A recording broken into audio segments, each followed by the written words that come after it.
Custom drywall service was started by my dad, Dan Ploy, around the mid-70s, I would say like 1976. I've been involved in the business since I was 13.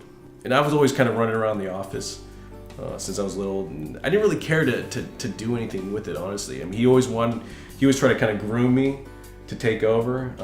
But again, when you're that young, drywall is, no pun intended, a dry subject. And I just didn't really see myself, going into that. And my dad, he got to the point where he wanted to retire, and he's been doing it for 25, 30 years. I was in college at this time too, and it was either go off and do whatever I was going to do with it, which was probably a career in marketing or advertising.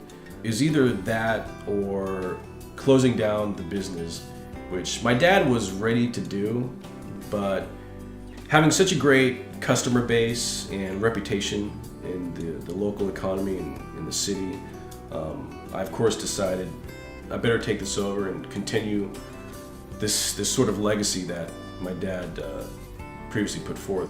I took over in 2005, and technically, as far as license and everything, 2008.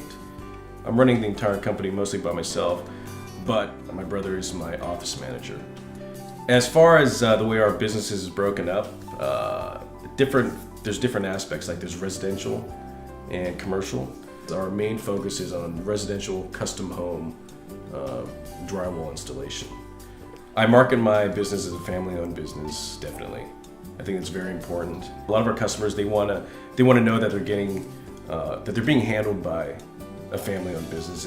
I would think that it makes them feel a little bit more comfortable, a little bit more kind of an assurance that they're going to be taken care of, versus if you're some corporation that has no face, so to speak. So as much as I can, I try to market it as a locally owned family business. I think it's very important. I run all the advertising pretty much by myself. We first started actually advertising like in a phone book and online. As far as like Twitter, Instagram, Vine, I have the same philosophy with that. Be more personable and less marketing and business. I believe that it's really worked.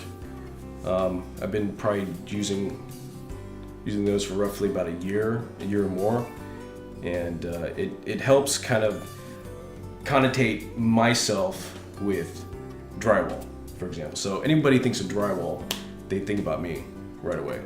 And I've done very little on those mediums. I've done very little actual marketing towards specifically drywall, and just talking to people, engaging with people. I don't have to be talking about drywall 100% of the time, but someone needs a drywall repair or whatever, they think of me right away. So that I know for sure from feedback has worked.